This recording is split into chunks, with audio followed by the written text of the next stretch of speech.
സെയ്ഫ് അലി ഖാനെ ആക്രമിച്ച പ്രതി ബംഗ്ലാദേശ് സ്വദേശിയെന്ന് പോലീസ്. ഇന്ന് പുലർച്ചെയാണ് മുഹമ്മദ് ഷരീഫുൽ ഇസ്ലാം ഷെഹ്സാദിനെ താനെയിൽ നിന്ന് പിടികൂടിയത്. കവർച്ച ലക്ഷ്യമിട്ടായിരുന്നു ഇയാൾ നടന്റെ വീട്ടിലെത്തിയതെന്ന് പോലീസ് സ്ഥിരീകരിച്ചു.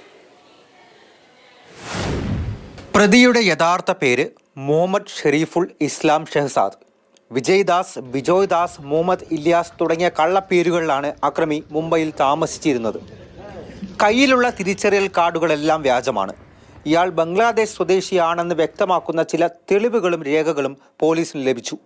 ഇന്ന് പുലർച്ചെ താനെ വെസ്റ്റിൽ മെട്രോ കൺസ്ട്രക്ഷൻ കമ്പനിയുടെ ലേബർ ക്യാമ്പുള്ള പരിസരത്തെ കുറ്റിക്കാട്ടിൽ ഒളിയുന്നതിനിടയിലാണ് പ്രതി പോലീസിന്റെ പിടിയിലായത്. समझ में आया है कि ये आरोपी चोरी के इरादे से उस घर में उसने एंटर किया था और उस समय पर ये इंसिडेंस हुआ था.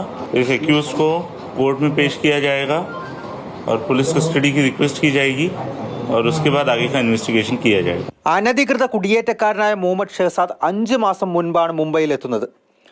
പല പേരുകളിൽ ജീവിച്ചു. ബാർ ജീവനക്കാരനായും ഹൗസ് കീപ്പിംഗ് ജീവനക്കാരനുമായുമെല്ലാം ജോലി ചെയ്തു. മോഷണം എന്ന ലക്ഷ്യത്തോടെയാണ് ഇയാൾ 16-ാം തീയതി പുലർച്ചെ സെയ്ഫ് അലി ഖാന്റെ വീട്ടിൽ കയറിയത്. പ്രതി മറ്റാരുടെയെങ്കിലും സഹായം ലഭിച്ചോ എന്ന കാര്യം പോലീസിന്റെ അന്വേഷണ പരിധിയിലുണ്ട്. ഇയാളെ ഇന്ന് കോടതിയിൽ ഹാജരാക്കി പോലീസ് കസ്റ്റഡി അപേക്ഷ നൽകും. കസ്റ്റഡിയിൽ വാങ്ങിയ ശേഷം വിശദമായി ചോദ്യം ചെയ്യാനാണ് നീക്കം. കത്തികൊണ്ട് 6 തവണ കുത്തേറ്റ സെയ്ഫ് അലി ഖാൻ ലീലാവതി ആശുപത്രിയിൽ സുഖം പ്രാപിച്ചു വരികയാണ്. മാതൃഭൂമി ന്യൂസ്, ഡൽഹി.